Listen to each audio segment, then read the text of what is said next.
Bonjour, bienvenue dans cette vidéo de la présentation de la défonceuse. Je vais vous présenter comment fonctionne une défonceuse, à quoi elle sert, les différentes battues, rainures, remouvres qu'elle peut faire. Dans cette vidéo, je vais vous présenter la défonceuse Festool ainsi que les différentes mèches qu'elle peut avoir. Nous avons différents modèles de mèches pour notre défonceuse. Nous avons les fraises droites, elles permettent de réaliser des feuillures et des rainures ainsi que des battues. La fraise à chanfreiner à 45 degrés pour réaliser un chanfrein au sommet d'une surface.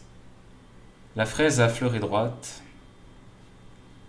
Il y a évidemment plusieurs types de mèches et fraises pour les différents types de travaux que nous souhaitons faire.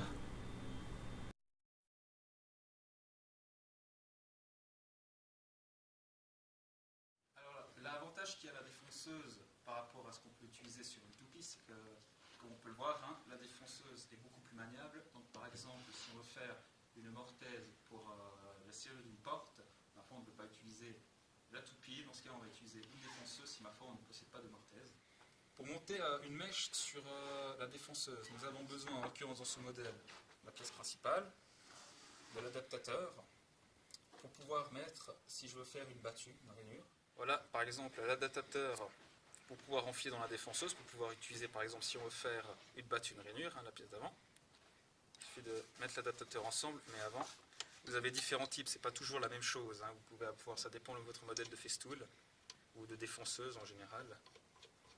Exemple ici, on fait ceci pour assembler la pièce.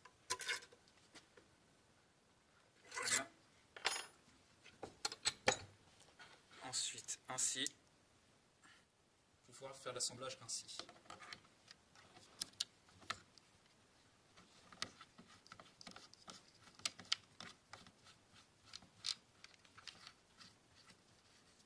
Évidemment, je répète, l'assemblage n'est pas forcément la même chose par rapport au modèle de défonceuse que vous possédez. Voilà, une fois ceci serré, et à faire attention, puisque la machine tourne quand même dans les environs de 10 000 à 22 500 tours minute, en tout cas c'est celle de celle-ci, donc bien faire attention, c'est quand même une machine vachement dangereuse. Il faut avoir les équipements nécessaires au bon fonctionnement de la machine et de sa sécurité. Présentation des outils, vous devez avoir obligatoirement une paire de pamires ou de bouche-oreille, si jamais vous avez, qui sont dans les normes évidemment. Les lunettes de protection pour les différents éclats, pas éviter de vous blesser, ceci c'est obligatoire. Après, vous pouvez évidemment vous équiper d'un masque de protection. Si vous machinez, vous travaillez sur des panneaux, exemple MDF, qui consomment de la colle, ou même si vous faites beaucoup de poussière, ceci dépend du machinage que vous faites. Je vais vous montrer maintenant comment procéder au machinage pour faire une battue. Nous avons toujours la même mèche que j'ai présentée juste tout à l'heure.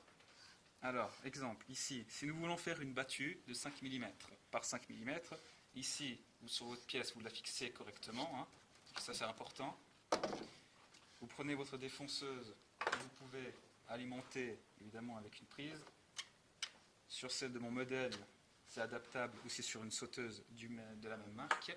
Mais attention, toujours quand vous réglez la machine, toujours il faut qu'elle soit débranchée. Pas que d'un coup la machine fonctionne et ben enfin vous n'enlevez plus les doigts. Alors, ensuite, une fois que vous avez fait vos traçages, nous voulons faire exemple 5 mm, vous prenez sur la réglette ici. En général, c'est à peu près la même chose sur chaque modèle de défonceuse. Vous plaquez, vous desserrez la pièce, vous plaquez contre votre pièce. Ainsi, vous mettez votre réglette ici à 0. Vous pouvez ensuite régler votre hauteur. Exemple, nous voulons régler à 5 mm. Vous serrez. Voilà.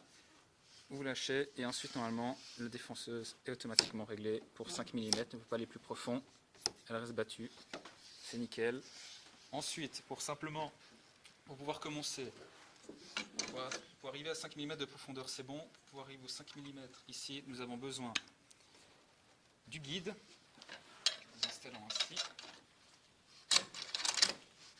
Voilà. Vous mettez votre guide, vous réglez à la taille que vous aurez besoin. Ensuite, vous n'oubliez pas évidemment de serrer le guide. Voilà.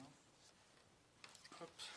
Vous vérifiez que tout est bon, vous vérifiez que la lame, que vous soyez comme il faut par rapport au trait et au machinage que vous allez faire.